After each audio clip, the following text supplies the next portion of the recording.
Hello friends, स्वागत है आप सभी का एवरग्रीन पाठशाला के यूट्यूब चैनल पर। आज की क्लास में हम वैदिक सभ्यता पर चर्चा करेंगे। वैदिक सभ्यता पर चर्चा करेंगे। इंडियन हिस्ट्री के इस रिवीजन सीरीज में हमने सिंधु घाटी सभ्यता पर चर्चा पिछली क्लास में कर ली है। आइए शुरू करते हैं वैदिक सभ्यता। वैदिक सभ्यता का जो टाइम पीरियड है वो 1500 से 600 बीसी तक माना जाता है। 1500 से इस 600 बीसी के टाइम पीरियड में वैदिक सभ्यता के दो पार्ट आते हैं। पहला है ऋग्वैदिक काल और दूसरा है उत्तर वैदिक काल। उत्तर वैदिक काल, इसका जो टाइम पीरियड है वो 1500 से 1000 बीसी तक होता है और इसका टाइम पीरियड 1000 से 600 बीसी तक होता है। अब अपन सबसे पहले समझते हैं कि वैदिक साहित्य किसे कहते हैं। हमने बहुत सारी चीजें पढ़ेंगे जैसे वेद, उपनिषद, पुराण, स्मृति। तो इनमें जो शब्द हैं इनमें से वैदिक साहित्य किस किस को कहा जाता है इसके बारे में हम चर्चा करते हैं। वेद, ब्राह्मण ग्रंथ, आरण्यक और उपनिषद, ये जो चार चीजें हैं इन्हें ही वैदिक साहित्य कहा जाता है। इसके अलावा जो बच गए वो वैदिक साहित्य नहीं है। कौन कौन से बच गए? जैसे वेदांग बच गए। वेदांग के बाद अपन देखेंगे तो स्मृति बच गई, पुराण बच गए। ये जो चीजें हैं इन्हें वैदिक साहित्य नहीं माना जाता है।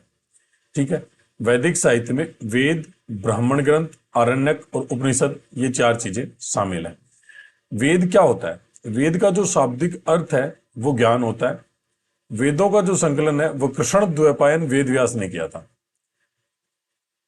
कृष्ण द्वैपायन वेद व्यास ने किया था। वेदों की संख्या 4 है। 4 वेद कौन कौन से हैं एक बार हम यही देख लेते हैं। ऋग्वेद, यजुर्वेद, सामवेद और अथर्ववेद। ये 4 वेद हैं। अब तक की क्लास में हमने देखा कि वैदिक साहित्य जो है उसमें वेद, ब्राह्मण ग्रंथ, आरण्यक और उपनिषद, ये 4 चीजें शामिल है। वेद का शाब्दिक अर्थ ज्ञान होता है। वेदों का जो संकलन है वो कृष्ण द्वैपायन के द्वारा किया गया था और वेदों की संख्या 4 होती है। अब अपन चलते हैं अगली क्लास स्लाइड पर। सबसे पहला जो ग्रंथ है वो ऋग्वेद है। ऋग्वेद में 10 मंडल हैं, 1028 सूक्त हैं और 10,580 या 10,600 इसमें मंत्र। अगर हमें कोई कहे कि ऋग्वेद में कितने मंडल हैं तो इसमें जो मंडलों की संख्या है वो 10 है। कितने इसमें सूक्त हैं तो 1028 सूक्त है और इसमें कितने मंत्र हैं तो 10,580 या 10,600 इसमें मंत्र हैं। ऋग्वेद का जो 10 मंडल है उनमें से जो पहला और जो 10वां मंडल है वो सबसे लास्ट में जोड़े गए थे। मतलब पहले 2 से लेकर 9 तक के मंडल जोड़े गए, उसके बाद में पहला और 10वां मंडल जोड़ा गया था। दूसरे मंडल से लेकर 7वें मंडल को वंश मंडल या परिवार मंडल कहते हैं। टोटल 10 मंडल है। 2 से लेकर जो 7 तक का मंडल है उसे परिवार मंडल कहते हैं। इसके बाद 2 के बाद जो तीसरा मंडल आएगा उस तीसरे मंडल में गायत्री मंत्र का उल्लेख है। गायत्री मंत्र का उल्लेख है। 7वें मंडल जो आएगा उसमें दशराज्य या दशराजन युद्ध का उल्लेख मिलता है। भरत कबीला जिसके राजा सुदास थे और उसके सामने 10 कबीले जो एक साथ मिलकर लड़ रहे थे। अब तक की क्लास में हमने देखा कि जो ऋग्वेद है, ऋग्वेद जो है, ऋग्वेद, इस ऋग्वेद में 10 तो मंडल हैं, 1028 सूक्त हैं और 10,580 इसमें मंत्र है। ये जो 10 मंडल है इसमें से जो पहला मंडल है और जो ये लास्ट का 10वां मंडल है ये सबसे लास्ट में जोड़े जाते हैं। इसके बीच में 2 से दूसरे मंडल से लेकर 7वें मंडल तक का जो बीच का टाइम होता है इसे परिवार मंडल बोलते हैं। और तीसरा जो मंडल है इसमें गायत्री मंत्र का उल्लेख है। और ये जो 7वां मंडल है ना, इसमें दशराज्य या दशराजन युद्ध की जानकारी मिलती है। दशराज्य या दशराजन युद्ध जो है वो भरत कबीला, वर्षित 10 कबीले और थे। इसका जो राजा था भरत कबीले का वो राजा सुदास था। इसकी जानकारी जो है वो हमें ऋग्वेद के सातवें मंडल से मिलती है। तीसरे मंडल से जो है हमें गायत्री मंत्र का उल्लेख मिलता है। आगे देखते हैं। आठवें मंडल में घोषा, सिकता जैसी ऋषि महिलाओं के नाम मिलते हैं। नववां मंडल सोम को समर्पित है। 10वें मंडल के पुरुष सूक्त में शूद्र शब्द का उल्लेख तथा चारों वर्णों का उल्लेख मिलता है। और नासिदीय सूक्त में निर्गुण भक्ति का उल्लेख मिलता है। ये नासिदीय सूक्त भी 10वें मंडल का ही भाग है। इस 10वें मंडल में दो भाग हैं। ऋग्वेद के मंत्रों का उच्चारण करने वाला ब्राह्मण होत्र कहलाता है और इसका उपवेद जो है वो आयुर्वेद है। ठीक है, अब हम एक बार पूरे ऋग्वेद का रिवीजन कर लेते हैं। अपन देखेंगे, यहां कर लेते हैं अपन रिवीजन। ठीक है, ये जो पोर्शन है ये ऋग्वेद के लिए अपन बनाते हैं। सबसे पहले अपन देखते हैं ऋग्वेद। ऋग्वेद में कुल 10 मंडल हैं। 1028 इसमें सूक्त आएंगे और 10,580 इसमें मंत्र है। ये जो 10 मंडल है इसमें पहला और 10वां, ये जो 2 मंडल थे ये सबसे लास्ट में जोड़े गए थे। दूसरे से लेकर 7वें तक का जो मंडल है ये परिवार मंडल कहलाता है। तीसरे जो मंडल है उसमें गायत्री मंत्र है। या गायत्री मंत्र जो है वो तीसरे मंडल से लिया गया है। 7वां जो मंडल है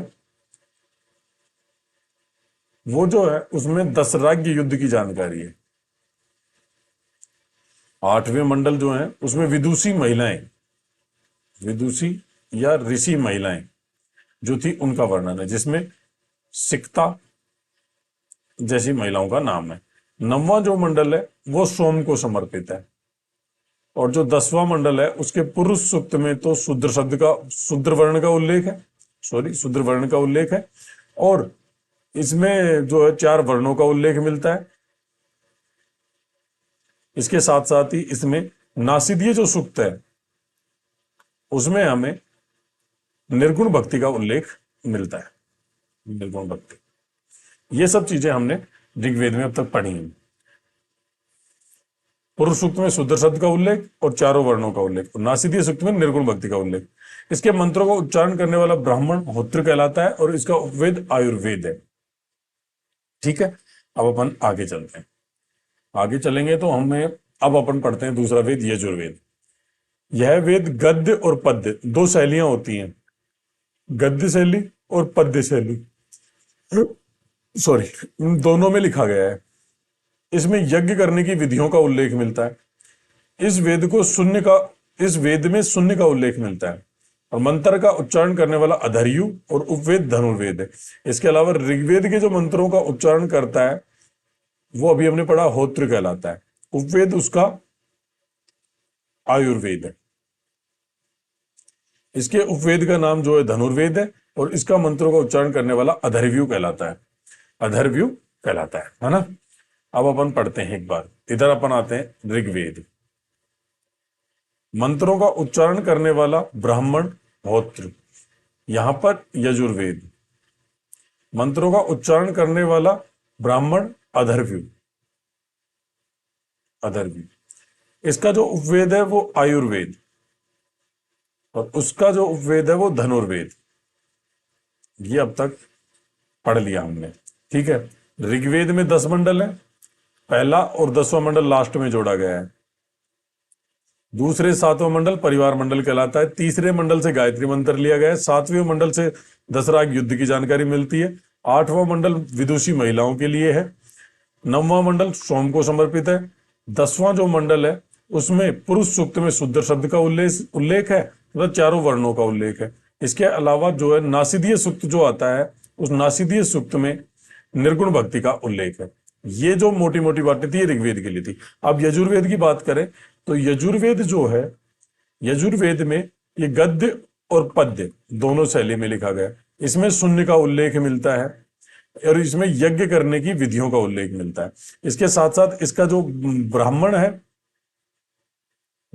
है जो इसका, वो कहलाता है अधर्व्यु, अधर्व्यु। तथा इसका उपवेद जो है वो धनुर्वेद है, धनुर्वेद है।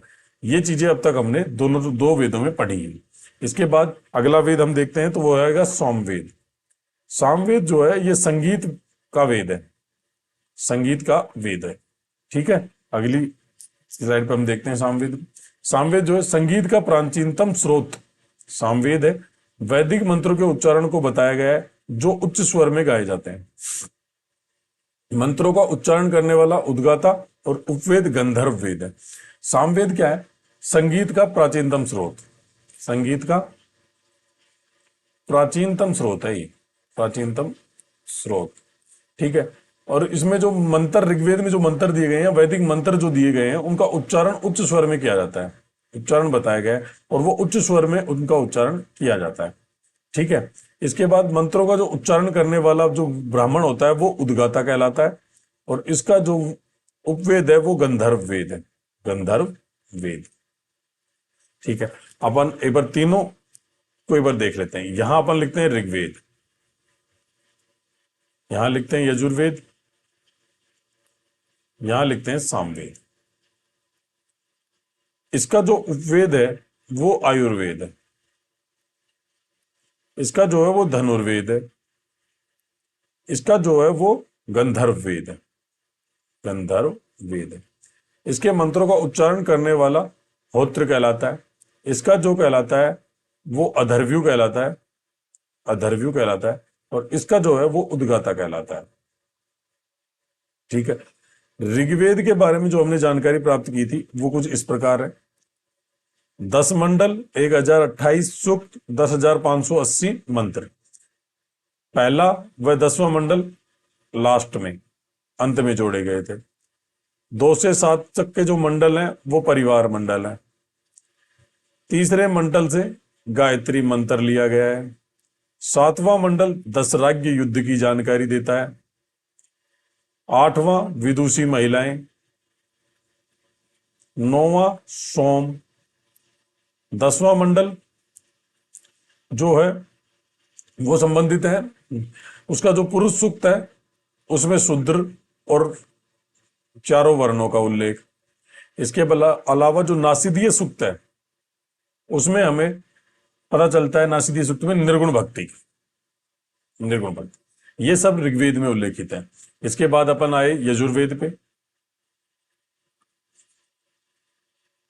गद्य व पद्य दोनों में लिखा गया। यज्ञों की विधियों का उल्लेख। अधर्व्यू मंत्रों को उच्चारण करने वाला, और धनुर्वेद इसका उपवेद। फिर हम आए सामवेद में। सामवेद क्या था? संगीत का प्राचीनतम। ठीक है, इसके बाद इन्होंने बताया कि वैदिक मंत्रों का उच्चारण कैसे किया जाता है, यह सामवेद में बताया गया है। उच्च स्वर में इनका उच्चारण किया जाता है। ठीक है, इसके बाद इनका जो उद्गाता होता है, उद्गाता जो है वो जो होता है इनके मंत्रों का उच्चारण करने वाला होता है, और इसका जो उपवेद है वो गंधर्व वेद है। ये 4 चीजें अब तक अपन ने इसमें पढ़ी। अगला देखते हैं, अब आता है अथर्ववेद। अथर्ववेद जो है ये भौतिकवादी वेद है। इसमें जादू, टोने टोटके का उल्लेख किया गया है। इसमें चिकित्सा पद्धतियों में औषधियों का उल्लेख किया गया है। मंत्रों का उच्चारण करने वाला ब्रह्मा कहलाता है। उपवेद शिल्प वेद है। यहां तक की चीजें अपने को पढ़नी है पहले। अब अपन यहां आते हैं अथर्ववेद। अथर्ववेद भौतिकवादी है। जादू टोने और टोटके, चिकित्सा पद्धतियों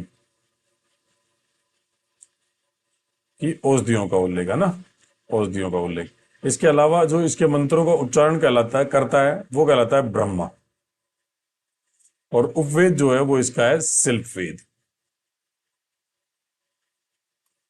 अब अपन एक बार चारों अपने वो जो हो गए उनके बारे में एक एक चीज जान लेते हैं। ये तो है ऋग्वेद, यजुर्वेद, सामवेद। इसका जो मंत्रों का उच्चारण करता है वो होत्र कहलाता है। इसका जो करता है वो अधर्व्यू कहलाता है। इसका जो उच्चारण करता है वो उद्गाता कहलाता है। इसका जो उपवेद है उसका नाम आयुर्वेद है। यजुर्वेद का जो उपवेद है उसका नाम धनुर्वेद है, और सामवेद का जो उपवेद है उसका नाम गंधर्व वेद है। इसके बाद अपन आए अथर्ववेद। अथर्ववेद जो है, इसका जो उच्चारण करता है वो व्यक्ति ब्रह्मा कहलाता है, और इसका उपवेद शिल्प वेद है। ये चार चीजें अपन ने याद रखी। ठीक है, अभी एक बार मैं मोटा मोटा रिवीजन आपको करा दूं। ऋग्वेद जो है वो सबसे ज्यादा अपने को याद रखना है। 10 मंडल, 1028 सूक्त, 10,580 मंत्र, पहला और 10वां सबसे लास्ट में। 2 से 7 तक के मंडल परिवार मंडल, तीसरे मंडल से गायत्री मंत्र, 7वें मंडल में दशराग युद्ध, 8वें मंडल में विदुषी महिलाओं का वर्णन, 9वें मंडल सोम को समर्पित, 10वें मंडल से शुद्र शब्द का उल्लेख और चारों वर्ण और नासिदीय सुख से निर्गुण भक्ति का उल्लेख। ये ऋग्वेद में है। इसके बाद अपन आते हैं यजुर्वेद। यजुर्वेद जब अपन पढ़ेंगे तो ये जो है ये गद्य और पद्य दोनों में लिखा गया, यज्ञों की विधियों का उल्लेख इसमें मिलता है। ठीक है, फिर अपन आते हैं सामवेद। सामवेद जो है एक संगीत का प्राचीनतम ग्रंथ है, और इसमें वैदिक मंत्रों का जो उच्चारण है वो किस प्रकार से किया जाता है इसके बारे में इसमें बताया गया है। फिर आता है अथर्ववेद। अथर्ववेद जो है ये जो है भौतिकतावादी वेद है, भौतिकतावादी है। और इसके बाद इसमें जादू टूने टोने टोटके, जिसको अपन गांव में टुंडर टोटके बोलते हैं, जादू टोने और टोटकों का उल्लेख है। चिकित्सा पद्धति में जो औषधियां हैं उनका उल्लेख भी इसमें मिलता है। ठीक है, हमने इन चारों चीजों के बारे में पढ़ लिया। अब एक शब्द आता है वेद त्रयी। वेद त्रयी, वेद त्रयी जो है ये इंपॉर्टेंट है। अगर क्वेश्चन आता है कि वेद त्रयी में कौन शामिल नहीं है, वेद त्रयी में कौन शामिल नहीं है, और आपके पास ऑप्शन है ऋग्वेद, यजुर्वेद, सामवेद, अथर्ववेद। तो अथर्व जो वेद है ये वेद त्रयी में शामिल नहीं है। अथर्ववेद वेद त्रयी में शामिल नहीं है। वेद त्रयी में ऋग्वेद, यजुर्वेद और सामवेद, ये तीन ही वेद वेद त्रयी में शामिल है। ब्राह्मण साहित्य, इसमें यज्ञ करने की विधियों का उल्लेख मिलता है। ये ब्राह्मण ग्रंथ कहलाते हैं, ब्राह्मण ग्रंथ हैं। जो ऋग्वेद है उसके ब्राह्मण ग्रंथ है कौशितकी और ऐत्रेय। इसे याद रखने की ट्रिक है पॉय से हो गए कौशितकी और ऐसे हो गए ऐत्रेय। ठीक है, यजुर्वेद के जो ब्राह्मण ग्रंथ है उसको याद रखने की ट्रिक है सत, से हो गए सतपथ और तैसे हो गए तैत्रेय। ठीक है, सामवेद की जो ट्रिक है उसको ऐसे बोलो, पंच के साथ विष, षड के साथ विष और फिर जैमिनी है, पंचविष, षडविष और जैमिनी है। और अथर्ववेद के साथ जो आएगा वो गोपथ आएगा, गोपथ है ना। अब अपन एक बार चारों चीजें याद करने की कोशिश करते हैं। ऋग्वेद, यजुर्वेद, सामवेद और अथर्ववेद, ये चार वेद हैं। वेद त्रयी में ये तीन शामिल है, वेद त्रयी। ठीक है, अब सबसे पहले अपन जो याद करते हैं वो है इसका जो मंत्रों का उच्चारण करता है ऋग्वेद का, वो जो ब्राह्मण होता है वो होत्र कहलाता है। यजुर्वेद का जो करता है वो कहलाता है अधर्व्यु, अधर्व्यु कहलाएगा। सामवेद का जो है वो उद्गाता कहलाएगा, और अथर्ववेद के मंत्रों का उच्चारण करने वाला ब्रह्मा कहलाता है, ब्रह्मा कहलाता है। ठीक है, ऋग्वेद का जो उपवेद है वो आयुर्वेद है, यजुर्वेद का धनुर्वेद है, इसका गंधर्व वेद है, और इसका जो है वो शिल्प वेद है। इसमें ये जो सामवेद वाला ये इजीली याद रखा जा सकता है कि इसका उपयोग गंधर्व वेद है, क्योंकि हमें पता है कि जो सामवेद है उसमें संगीत का वर्णन है। और हमारे जयपुर के एक राजा रहे हैं प्रताप सिंह, जिन्होंने गंधर्व बाईसी की स्थापना, गंधर्व बाईसी जिनके दरबार में रहते थे, तो उससे इसको हम याद रख सकते हैं गंधर्व बाईसी। उसी के हिसाब से गंधर्व वेद, जिसमें गाने बजाने वाले कलाकार रहा करते थे प्रताप सिंह के दरबार में। अथर्ववेद, इसका जो उच्चारण करता है वो ब्रह्मा, और इसका जो उपवेद है वो शिल्प वेद। ऋग्वेद के जो ब्राह्मण ग्रंथ हैं वो कोई से याद रखेंगे, कौशितकी और ऐत्रेय, ऐत्रेय। यजुर्वेद का जो है वो आएगा सत से, सतपथ और तैत्रेय। सामवेद का जो है वो पंच के साथ विष, षड के साथ विष, और फिर जैमिनीय को दे, जैमिनीय। ठीक है, इसके साथ अथर्ववेद के साथ जो आएगा वो गोपत आएगा, गोपत। ठीक है, ये चीजें इसमें शामिल है। तो कुल मिला के हमने अब तक चारों वेद पढ़ लिए, उनके उपवेद पढ़ लिए, उच्चारण करने वाले कौन होते हैं वो पढ़ लिए, और इसके साथ साथ हमने ब्राह्मण ग्रंथों का भी अध्ययन कर लिया है। अब हम आगे चलते हैं, आगे चलेंगे तो आरण्यक। आरण्यक क्या होते हैं? आरण्यक, इनकी रचना वनों में की गई। जिन ग्रंथों की रचना वनों में की जाती है उन्हें आरण्यक कहते हैं। ठीक है, इतना ही याद रखना है। क्वेश्चन बन सकता है कि उन ग्रंथों को किस नाम से जाना जाता है जिनकी रचना वनों में हुई है। उपनिषद, उपनिषद की जो संख्या है वो 108 है। इसे वेदांत भी कहा जाता है। उपनिषद का अर्थ है गुरु के समीप निष्ठापूर्वक बैठना। आपके लिए सबसे इंपॉर्टेंट जो लाइन है वो यही पूछ सकता है, क्वेश्चन हो सकता है कि उपनिषद का जो शाब्दिक अर्थ है वो क्या होता है। तो ये होता है, उपनिषद का जो शाब्दिक अर्थ होता है ना, वो गुरु के समीप निष्ठापूर्वक बैठना है। विषय वस्तु रहस्यात्मक ज्ञान व दार्शनिक तत्व पर ये आधारित होते हैं उपनिषद। अब अपन कुछ प्रमुख उपनिषद देखते हैं। हमसे सीधा सीधा कई बार क्वेश्चन पूछा जाता है कि यम और नचिकेता का जो संवाद है वो कौन से उपनिषद में मिलता है, तो वो कठोपनिषद में मिलता है। छांदोग्य जो उपनिषद है, छांदोग्य जो उपनिषद है उसमें बौद्ध धर्म का पंचशील सिद्धांत मिलता है, और भगवान श्री कृष्ण का प्राचीनतम उल्लेख भी इसी में मिलता है। अभी तक हमने दो चीजें पढ़ी, यम और नचिकेता, ये कठोपनिषद में मिलेगा, कठोपनिषद में। और जो दूसरा भगवान श्री कृष्ण का प्राचीनतम जो है वो छांदोग्य, छांदोग्य उपनिषद में इनका वर्णन मिलता है। ठीक है, आगे अपन चलते हैं, आगे चलेंगे वृद्धराणायक उपनिषद में। उसमें गार्गी और याज्ञवल्क्य का संवाद मिलता है वृद्धराणायक में, है ना। जाबाल उपनिषद जो है उसमें चारों आश्रमों का उल्लेख मिलता है। ऐत्रेय उपनिषद में बौद्ध धर्म का अष्टांगिक मार्ग मिलता है, और मुंडको उपनिषद में सत्यमेव जयते शब्द मिलता है। ठीक है, उपनिषद में यम और नचिकेता जब आएंगे तो कठ में, कठोपनिषद में आएंगे। भगवान श्री कृष्ण छांदोग्य उपनिषद, छांदोग्य उपनिषद में। गार्गी और याज्ञवल्क्य वृद्धराणायक, वृद्धराणायक, वृद्धराणायक उपनिषद में। चारों आश्रम जब आएंगे तो वो जो आएंगे वो जाबालोपनिषद, जाबाल या जाबालो उपनिषद।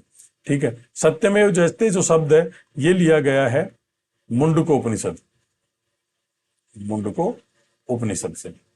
ठीक है, ये चीजें अपने को याद रखनी है। इनसे क्वेश्चन कभी कभी पूछ लिए जाते हैं। ये सत्यमेव जयते जो है ये सबसे इंपॉर्टेंट है। ये कौन से उपनिषद से लिया गया है, तो ये मुंडको उपनिषद से लिया गया है। इसके अलावा इसके बाद जो सबसे इंपॉर्टेंट है वो यम और नचिकेता का संवाद है। जो क्वेश्चन बार बार पूछे जाते हैं वो कठोपनिषद से। ठीक है, आगे चलते हैं अपन। वेदांग, वैदिक साहित्य को समझने हेतु वेदांग की रचना की। अब वैदिक साहित्य में क्या क्या शामिल है? वेद, ब्राह्मण ग्रंथ या ब्राह्मण साहित्य, आरण्यक और उपनिषद, ये जो है ये वैदिक साहित्य में शामिल थे। इसके अलावा वेदांग जो है वो 6 होते हैं: शिक्षा, व्याकरण, ज्योतिष, छंद, कल्प और निरुक्त। इसमें जो है क्वेश्चन किस हिसाब से पूछा जाएगा कि निम्न में से कौन वेदांग में शामिल नहीं है, और आपको ऑप्शन देगा वो 3 तो दे देगा, जैसे शिक्षा, व्याकरण, ज्योतिष, और चौथा जो ऑप्शन देगा वो देगा उत्तर मीमांसा या पूर्व मीमांसा, कुछ भी एक दे देगा। इसका अर्थ होता है ये जो है ना ये वैदिक दर्शन है, और ये जो है ये वैदिक साहित्य है। वैदिक साहित्य को समझने हेतु वेदांग जो है ये इनको समझने के लिए इनकी रचना की गई थी। तो ये चीज ध्यान रखेंगे आप।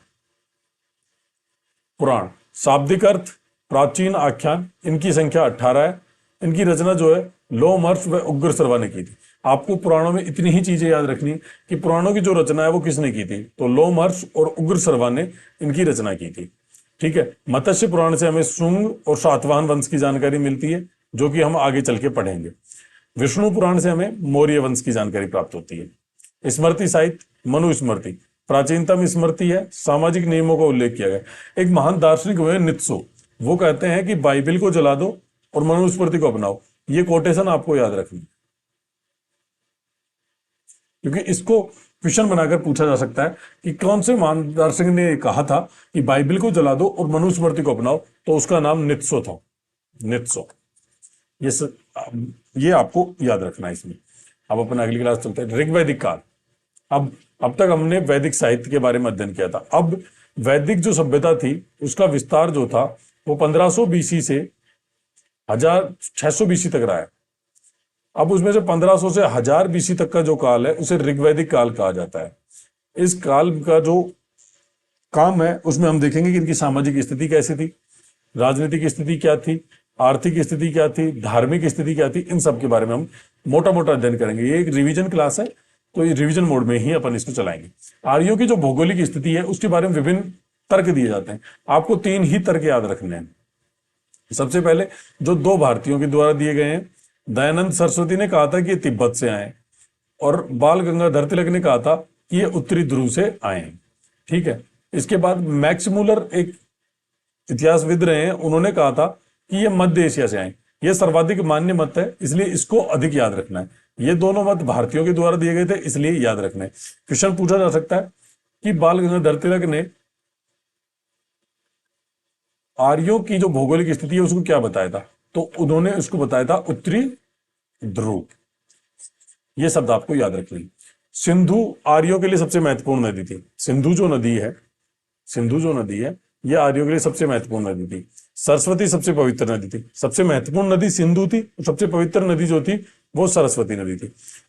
और सरस्वती नदी को ऋग्वेद के नदी सूक्त में नदी तमा कहा गया है। अब ये दोनों शब्द आप एक ही जगह याद रखो। सबसे पवित्र नदी सरस्वती, सबसे पवित्र, और इसको जो नाम दिया गया वो नदी तमा का दिया गया। ये चीज आपको याद रखनी है। अगली स्लाइड पे चलते हैं। ऋग्वेद में सिंधु की 5 सहायक नदियों का उल्लेख मिलता है। अब इनको आपको प्राचीन नाम याद रखना है। इसका क्या है कि वो प्राचीन नाम देकर उसका वर्तमान नाम पूछेगा। ये इनसे कुछ मिलते जुलते ही मिलेंगे और आपको इन्हें याद रखना है। ठीक है। विपाशा जो अभी व्यास नाम से जानी जाती है, ये आसानी से याद रखा जा सकता है। सतुत्री जो वर्तमान में सतलज, से। ठीक है। विपाशा इसको अपन अगर थोड़ा तोड़ फोड़ कर बोलेंगे तो व्यास नदी निकल के आ जाएगी। वितस्ता झेलम, ये याद करना थोड़ा मुश्किल हो सकता है। परुषिनी रावी और अस्किनी चिनाब, तो ये याद रखना है।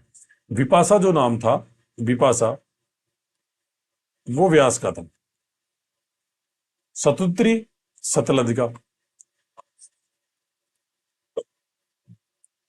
अस्किनी चिनाब का, परुषनी रावी का, और वितस्ता झेलम का। ठीक है। ये नाम आपको याद रखने हैं। अब आते हैं आर्यों की राजनीतिक स्थिति। ऋग्वैदिक काल का जो राजा था वो पद पर वंशानुगत नहीं था, अर्थात जो राजा का पद तो था लेकिन वह वंशानुगत नहीं था। राजा को गोप या जनस्य गोप कहा जाता था। राजा को जिस पदनाम से जाना जाता था उसे गोप या जनस्य गोप कहा जाता था। राजा की सहायता हेतु कुछ संस्थाएं होती थी, जैसे विदत, सभा और समिति। ये समितियां या संस्थाएं बनी हुई थी ऋग्वैदिक काल में, जो कि राजा को उसकी चीजों में सहायता करती थी। राजा जो थे उनका जो पद था वो वंशानुगत नहीं था, अर्थात कि राजा के बाद उसका बेटा ही राजा नहीं बनता था। राजा के बाद उसका बेटा राजा नहीं बनता था। ठीक है। आर्थिक स्थिति, यायावर जीवन जीते थे। गाय और घोड़ा इनके प्रिय पशु थे। जो आर्य थे उनके प्रिय पशु जो थे वो गाय और घोड़ा था। गाय का जो है वो ऋग्वेद में 176 बार उल्लेख मिलता है। इससे आप पता लगा सकते हो कि वो कितनी महत्वपूर्ण पशुओं में से एक थी। और घोड़ा का जो उल्लेख है वो 215 बार मिलता है। 215 बार उल्लेख मिलता है ऋग्वेद में। आर्य जो थे वो पशुपालन किया करते थे। ऋग्वेद में कृषि शब्द का उल्लेख मात्र 24 बार मिलता है। तो मतलब पशुपालन इनका प्रमुख वो था, तो कृषि को ये सेकेंडरी के रूप में रखते थे। जैसे वर्तमान में कृषि हमारा ग्रामीण क्षेत्रों का प्रमुख व्यवसाय है और उसके साथ पशुपालन भी किया जाता है। उस समय इन्होंने अपना पूरा जो ध्यान था वो पशुपालन पर ज्यादा था और कृषि पर इनका ध्यान कम था, इसलिए कृषि का इसमें ऋग्वेद में उल्लेख केवल 24 बार मिलता है। मुद्रा प्रणाली उस टाइम प्रचलित नहीं थी। वस्तु विनिमय होता था। वस्तु मतलब आप मुझे गेहूं दे दो और मुझे, यदि आपको चावल चाहिए और आपके पास गेहूं है तो आप मुझे गेहूं दे दो, मेरे पास चावल है, मुझे गेहूं चाहिए तो मैं आपको चावल दे दूंगी। जैसे आपने मुझे 1 किलो गेहूं दिया और मेरे पास 1 किलो चावल है तो मैंने आपको 1 किलो चावल दे दिया, मुझे गेहूं की पूर्ति हो गई, आपको चावल की पूर्ति हो गई। इस तरह से वस्तु का विनिमय होता था। या ऐसे भी हम मान सकते हैं कि आपको गेहूं चाहिए तो मैंने आपको गेहूं दे दिए, और मुझे कपड़े चाहिए और आपने बदले में मुझे कपड़े दे दिए। जैसे कि ये एक व्यवसायी है, व्यवसाय करता है और इसकी कपड़े की दुकान है, तो मैं किसान हूं, मेरे पास गेहूं है, किसान ने गेहूं व्यवसायी को दे दिया और व्यवसायी ने बदले में जो कपड़े थे वो कपड़े किसान को दे दिए। ये इस तरीके से वस्तु विनिमय हुआ करता था। व्यापार के लिए जो निष्क नामक सोने के ज्वारात का प्रयोग होता था, सोने का कोई आभूषण हुआ होगा या ज्वारात होगा जिसको निष्क नाम से जाना जाता था, उसका जो वो था वो व्यापार में प्रयोग किया जाता था। व्यापार के लिए इसका प्रयोग किया जाता था निष्क नामक आभूषण का। ये इनकी आर्थिक स्थिति थी। सामाजिक स्थिति क्या थी? सामाजिक स्थिति पितृसत्तात्मक संयुक्त परिवार थे। समाज 4 वर्णों में विभाजित था। वर्ण व्यवस्था कर्म पर आधारित थी, अर्थात वर्तमान में वर्ण व्यवस्था कर्म पर आधारित नहीं थी और कालांतर में अब तो हम जाति व्यवस्था में आ गए। वर्ण व्यवस्था आगे जाकर जन्म आधारित हो जाती है। यदि किसी व्यक्ति ने शूद्र में जन्म लिया तो उसके बाद वो शूद्र ही कहलाएगा, ये बाद में होता है। लेकिन ऋग्वैदिक काल में क्या था कि यदि किसी एक ही परिवार का जो एक लोग था, ये लोग थे, उनमें से एक लोग जो थे वो क्षत्रिय का धर्म निभा रहे थे, एक लोग व्यापार कर रहे थे यानी कि वैश्य कहला रहे थे, और एक लोग जो है वो शूद्र जाति के काम भी कर रहे थे या शूद्र वर्ण के काम भी कर रहे थे। तो उनकी एक कर्म पर आधारित थी, मतलब एक ही परिवार में सारे लोग रहते थे। लेकिन कालांतर में जैसे जैसे ये प्रथा आगे बढ़ेगी तो जो व्यक्ति जिस जिस वर्ण में जन्म लेगा वो उसी वर्ण का हो जाएगा। जैसे किसी व्यवसायी का बेटा पैदा हुआ तो वो ऑटोमेटिक वैश्य वर्ण में शामिल हो जाएगा। ये इसके बात थी। धार्मिक स्थिति क्या थी? बहुदेववाद, एकेश्वरवाद और निर्गुण भक्ति में ये लोग विश्वास करते थे। मतलब कुछ ऐसे लोग भी रहे होंगे जो बहुत से देवताओं को मानते थे, कुछ ऐसे लोग भी थे जो केवल एक ही देवता को मानते थे, और कुछ ऐसे लोग भी थे जो कि निर्गुण भक्ति करते थे। उनका मतलब ये मानते थे कि भगवान का कोई रूप होता ही नहीं। प्रमुख देवता इंद्र था। इसका ऋग्वेद में जो उल्लेख है वो 250 बार मिलता है। इसके बाद अग्नि दूसरा महत्वपूर्ण देवता था और यह मध्यस्थ की भूमिका निभाता था। 200 बार इसका उल्लेख हमें मिलता है। वरुण जो है वो ऋत का नियामक था, अर्थात ऋत का जो रक्षक है वो वरुण को बताया गया था, और इसका 30 बार उल्लेख मिलता है ऋग्वेद में। और पूषण पशुओं का देवता था। ठीक है, ये इनके प्रमुख देवता थे, इंद्र, अग्नि, वरुण और पूषण, ये इनकी स्थिति। अब आते हैं पर उत्तर वैदिक काल में। उत्तर वैदिक काल जो है यह 1000 बीसी से 600 बीसी तक था। 1000 बीसी के आसपास जो है वो लोहे की खोज हो जाती है। 1000 बीसी के जो आसपास है वो लोहे की खोज हो जाती है। 1000 बीसी के आसपास लोहे की खोज हो जाती है। ठीक है, अब अपन पढ़ते हैं राजनीतिक स्थिति। राजा का पद जो है वो महत्वपूर्ण और वंशानुगत हो गया। हमने ऋग्वैदिक काल में पढ़ा था कि जो राजा था ना, उसका जो पद था वो वंशानुगत नहीं था।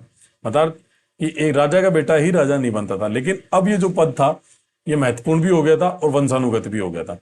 राजा जो है विभिन्न प्रकार की उपाधि धारण करने लग गया, जैसे भोज, सम्राट, विराट आदि प्रकार की उपाधियां राजा धारण किया करता था। विभिन्न प्रकार के यज्ञों का आयोजन भी राजा करता था। राजसूय यज्ञ जब वह राज्याभिषेक के समय करता था। राजसूय यज्ञ का जो आयोजन है, जब राजा राज सिंहासन पर बैठता था और उसका राज्याभिषेक होता था, तब इस यज्ञ का आयोजन किया जा सकता था।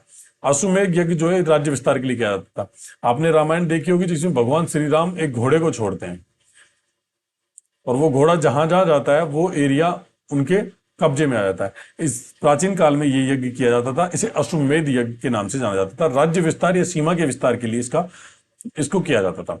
वाजपेयी यज्ञ, ये एक मनोरंजनात्मक यज्ञ था। इसमें खेलकूद प्रतियोगिताओं का आयोजन होता था जिससे कि प्रजा का मनोरंजन हो सके, और इसमें जीतता हमेशा सदैव राजा था, क्योंकि राजा जो था वो सबसे महत्वपूर्ण था। देखो आपने देखा है राजा का पद महत्वपूर्ण हो गया था, तो राजा जो था वो उस जन या गोप गांव का जो था वो प्रमुख होता था या उस भाग का प्रमुख होता था, इसलिए उसका जीतना महत्वपूर्ण था। खेलकूद प्रतियोगिताओं का आयोजन होता था, राजा सदैव इसमें विजयी होता था। अथर्ववेद में ये एक चीज आप याद रखना कि अथर्ववेद में जो सभा और समिति को जो है वो प्रजापति की 2 पुत्रियां बताया गया। हमने ऋग्वैदिक काल में संस्थाएं पढ़ी थी, जिसमें पढ़ा था अपन ने विदत, सभा, समिति, ये 3 चीजें हमने उसमें पढ़ी थी। इनमें से अथर्ववेद में इन 2 का ही वर्णन मिलता है, मतलब उत्तर वैदिक काल में जो विदत है वो प्राय विलुप्त सी ही हो जाती है। ठीक है, अब अथर्ववेद में सभा और समिति को प्रजापति की 2 पुत्रियां बताया गया। ये क्वेश्चन पूछा जाएगा कि कौन से वेद में सभा और समिति को प्रजापति की 2 पुत्रियां बताया गया, तो आंसर होगा अथर्ववेद। आगे चलते हैं। सामाजिक स्थिति, पितृसत्तात्मक संयुक्त परिवार हुआ करते थे। समाज 4 वर्णों में विभाजित हो गया। वर्ण व्यवस्था जन्म आधारित हो गई। हमने ऋग्वैदिक काल में पढ़ा था, ये जो वर्ण व्यवस्था थी ये कर्म पर आधारित थी, मतलब जो व्यक्ति जैसा कर्म करेगा वो उसी वर्ण का सदस्य बन जाएगा। लेकिन जो उत्तर वैदिक काल आते आते जो वर्ण व्यवस्था थी ये कर्म आधारित नहीं रहकर जन्म आधारित हो गई थी, मतलब जो व्यक्ति जिस वर्ण में पैदा होगा वो उसी वर्ण का बन जाएगा। जिस प्रकार आज जाति व्यवस्था है उसी प्रकार उस टाइम में वर्ण व्यवस्था थी। जैसे कि मैं किसी जाति को नाम लूं, जैसे कि मैंने क्षत्रिय जाति या राजपूत जाति में जन्म ली तो मैं राजपूत ही हो जाऊंगा। ये था, ये होती है जन्म आधारित व्यवस्था। और कर्म आधारित व्यवस्था ये होती है कि जैसे कि